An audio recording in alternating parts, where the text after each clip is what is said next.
السلام علیکم دوستوں، میں ہوں آپ کا ہوسٹ مرزا عمیر۔ آج میں آپ کے ساتھ حضرت خضر علیہ السلام اور حضرت سیدنا شیخ عبد القادر جیلانی رحمۃ اللہ علیہ کا واقعہ شیئر کروں گا۔ اس سے پہلے میری آپ سے گزارش ہے کہ اگر آپ نے ابھی تک ہمارا چینل سبسکرائب نہیں کیا تو جلدی سے سبسکرائب کر لیں۔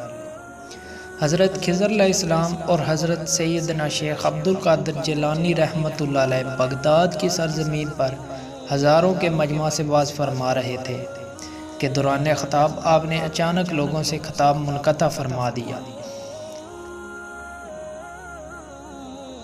اور آسمان کی طرف متوجہ ہو کر کھڑے ہو گئے اور فرمانے لگے، اے خضر علیہ السلام رک جائیے اور خضر محمدی صلی اللہ علیہ وسلم کی بات سن کر جائیے۔ حضرت خضر علیہ السلام رک گئے اور آپ کا مکمل خطاب سن کر وہاں سے روانہ ہوئے۔ روایتوں میں ہے کہ ایک مرتبہ حضرت خضر علیہ السلام نے حضرت غوث اعظم کی بارگاہ میں عرض کیا کہ میں آپ کے ساتھ رہ کر آپ سے کچھ راز کی باتیں سیکھنا چاہتا ہوں۔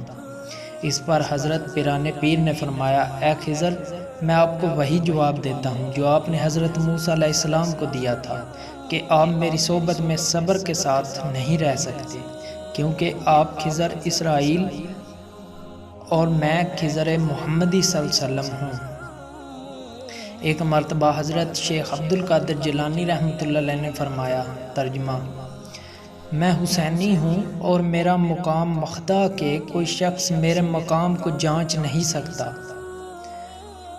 میرا یہ قدم ہر ولی کی گردن پر ہے۔ روایات میں آتا ہے کہ جب آپ نے فرمایا کہ میرا یہ قدم ہر ولی کی گردن پر ہے تو اس وقت حضرت خواجہ معین الدین چشتی رحمۃ اللہ علیہ خراسان کی وادیوں میں مراقب تھے۔ اچانک جب یہ صدا خراسان میں سنی تو آپ نے اپنی گردن جھکا دی اور فرمایا، اے شیخ، صرف میری گردن نہیں بلکہ میرے سر اور میری آنکھوں پر بھی آپ کا قدم مبارک ہے۔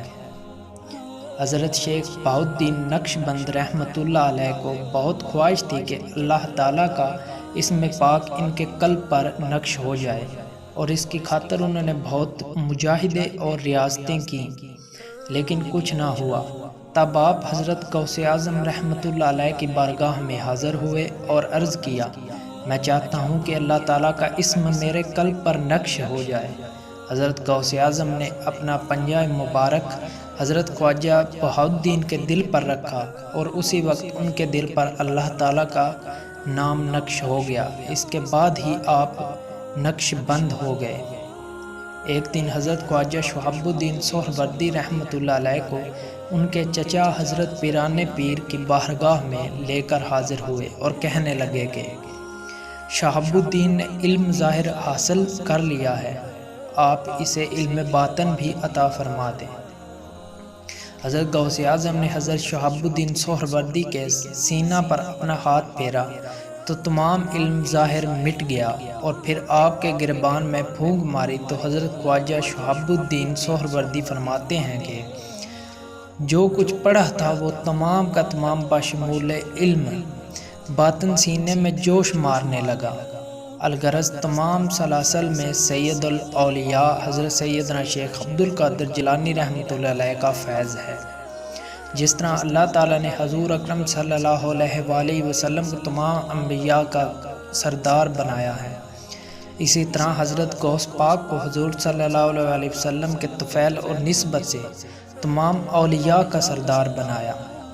حضرت غوث اعظم کی زندگی کا مطالعہ کیا جائے تو آپ ہر لحاظ سے حضور اکرم صلی اللہ علیہ وآلہ وسلم کی کامل اتباع کرتے نظر آتے ہیں، اور یہ سب کچھ حضور صلی اللہ علیہ وآلہ وسلم کے لعاب دہن مبارک کا اعجاز ہے۔ روایتوں میں ہے کہ جب آپ نے اپنی تعلیم مکمل کر لی اور ابھی واعظ شروع نہیں فرمایا تھا تو حضور اکرم صلی اللہ علیہ وآلہ وسلم نے فرمایا، اے عبد القادر، لوگوں کو واعظ و نصیحت کرنا شروع کرو۔